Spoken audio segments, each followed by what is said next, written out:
Vaikystėje su ilgesiu ir pavydu stebėdavau kitų senelius, klasės ir kiemo draugų, stebėdavau net animacinius ir taip jiems visiems pavydėjau, kad jie turi senelį. Aš senelio neturėjau ir man atrodė, kad visi geriausi dalykai pasaulyje prasideda nuo senelio, nuo maudynių ežere iki saldainių kišenėje. Bet už tai galėjau stebėti, kaip mano tėtis tapo pačiu geriausiu seneliu pasaulyje.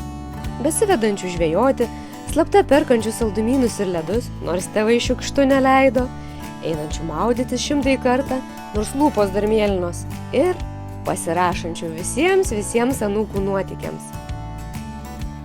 Mano knygelė ne apie vieną senelį, ji apie visus mūsų senelius, apie tuos, kurie tiesiai iš galvos sekdavo pasakas prieš miegą, apie darančius didelius dalykus, nors jų niekas nė nepastebėdavo, apie tuos, kurie mylėjo labiau, nei galbūt parodė. Tačiau už kiekvieno senelio slepiasi tikra istorija. Taip pat ir tavo, kaip kad savo istoriją apie partizanus slėpė senelis Bernardas. Partizanai – paprasti žmonės, išėję į miškus ne dėl to, kad ten gyventi buvo patogiau, o dėl to, kad norėjo, jog jų vaikai ir anūkai gyventų laisvi.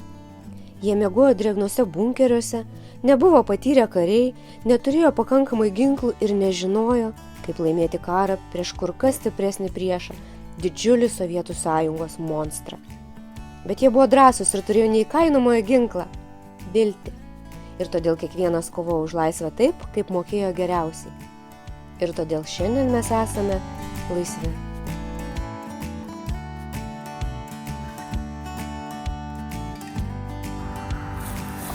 O dabar bėk ir apkabink savo senelį, arba paskambink ir paklausk: seneli, ar turi istoriją, kurios dar niekas negirdėjo? Nes senelis tikrai turi ką papasakoti.